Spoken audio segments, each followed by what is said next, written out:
Okay, good morning, children.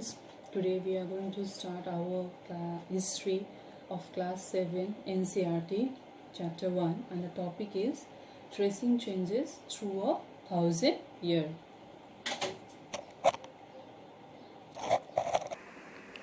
So now let us start our chapter 1, tracing changes through 1,000 years. So before that, I want to let you know that in class 6 history you have studied regarding the ancient Indian history.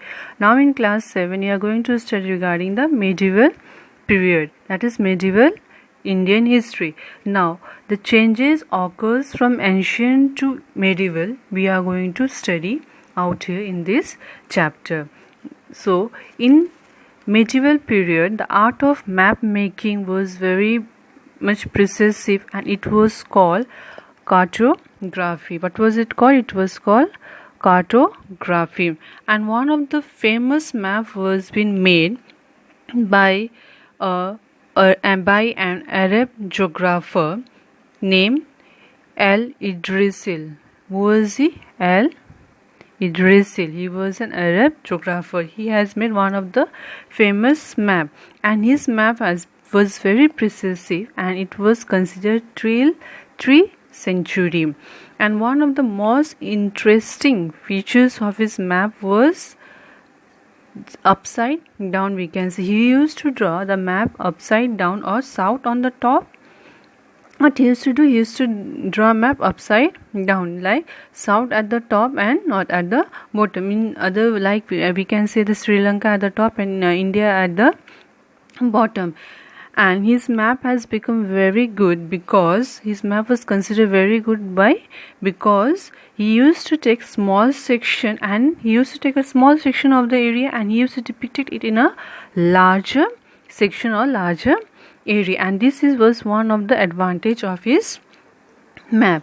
And other geographer was also there of French. He has made an Atlas Novia, but he has an Atlas Novian. His name was Guillaume d'Israël. His name was Guillaume d'Israël.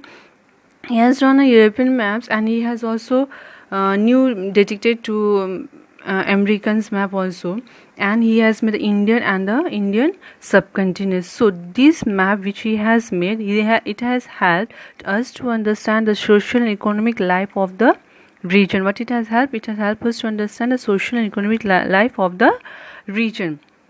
And in 1720s, which map he has done, that is mentions Kannauj of UP, has helped the European to understand the European sailor to understand the site or understand the region, and it became easier for the invader to come in our country. And as soon as they enter the country, they got the idea and they plan out the strategy to reach the Indian subcontinent. So as the map will be there, definitely if once they enter, they will get an idea or the strategy regarding the particular region. So slowly they enter our country, and they invaded the country. And this has helped us this has given us a background of medieval history. What he has given background of the medieval history, that is social and economic life of the people of that period. For in the predominant time, people was a forest dweller. In the predominant time, in earlier time, people totally depend upon the forest product, forest resources. Their livelihood was dependent upon the forest. So slowly they moved to the agriculture. They started doing agriculture. After the slowly again they moved to the tilling of the land. So in this way, we can understand that it has totally given us the idea of the medieval history. Now, different Indians are there who has given new and old terminologies. Why new and old terminologies is there? Now we will start this topic, new and old terminologies. Now in this new and old terminologies, what we will understand out here, different Indian or in the different phases, the different name has been given. Like in medieval Indian history is called medieval India, and modern Indian history is called Indian during medieval Indian time it was called medieval India, and in the modern Indian it was called named as India. And similar way Hindustan was also been given by Mint-e-Siraj, who has given the name term Hindustan. Mint-e-Siraj, who was he was a chronicle, and what he has done, he has written in Persia, and he has meant the area Punjab, Haryana and land between the Ganga and Yamuna.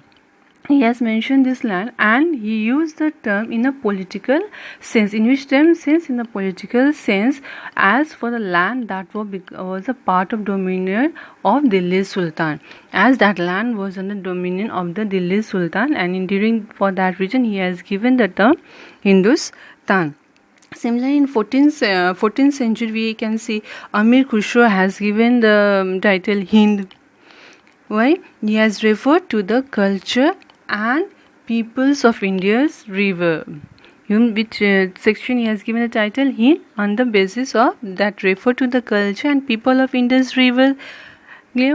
Similarly, in the 16th century we could see the Babur has also given the title as Hindustan. In which sense he has used the title Hindustan? He has also used that Babur and Hindustan. By contrast, in the early 16th century, Babur used Hindustan to describe the geography.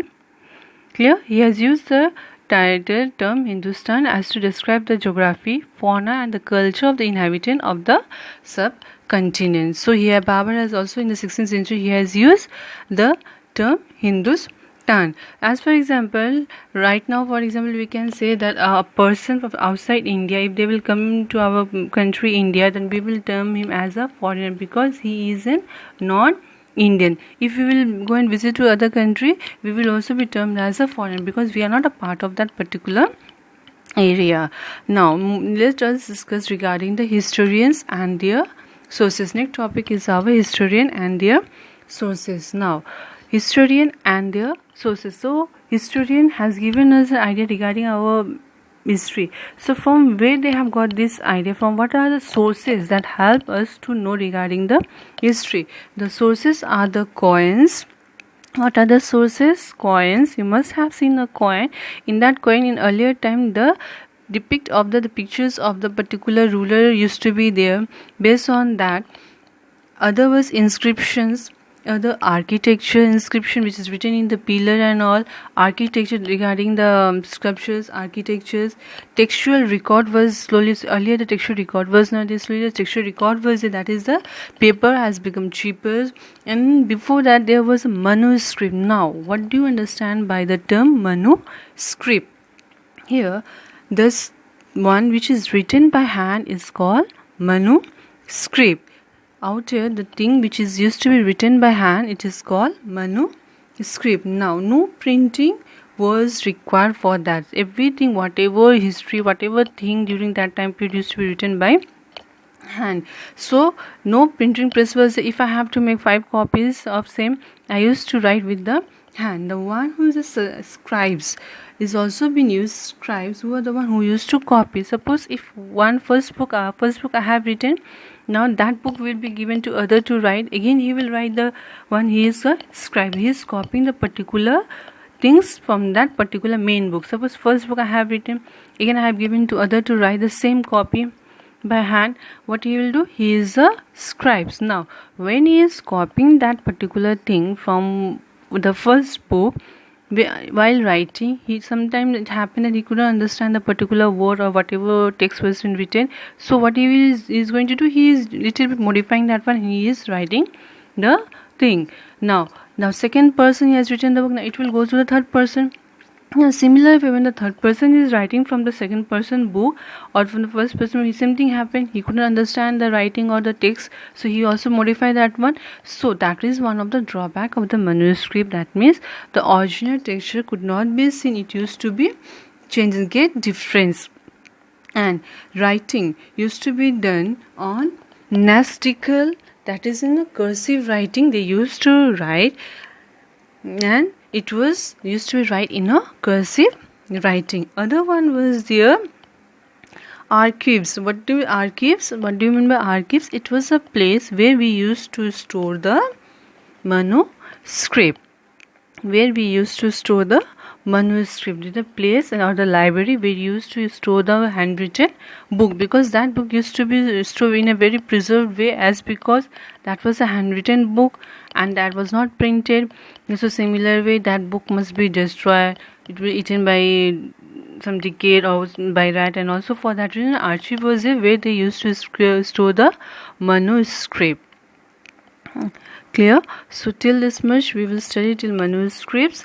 Out here regarding the sources the student has used, we will discuss. And so today what we have discussed regarding the map. First, famous map made by Al-Idrisil. Second, the French geographer has made a map. What was he? Atlas Novian, that was Guillaume d'Israël. And with this map it has helped the invader to understand, and they entered the country, Indian subcontinent, and they slowly make a plan and they invaded the country. And similar with some new terminologies was also being given, like the term of medieval Indian history as a medieval Indian period as a medieval India, modern Indian as a India, and similar way term like Hindustan was been given by Minhaj-e-Siraj. Why? Who was he? He was a colonial, and on the basis of a land belonged to a Delhi dominion of the Delhi Sultanate, he has given the changes to India. Means the land changes to India, means time changes to India. He has used this one. And in the 14th century, Amir Khusro has also given the term Hind to refer to the culture and the people living to the Indus rivers. And in the 16th century also, Babur has used terms Hindustan. Now, the historian regarding this history, some sources are there which help us to understand the history. What are the sources? Like coins, inscription, architectures, textual record, manuscript, and archives. So till this much today. Next class we will study regarding new social and political groups. We will continue. Thank you.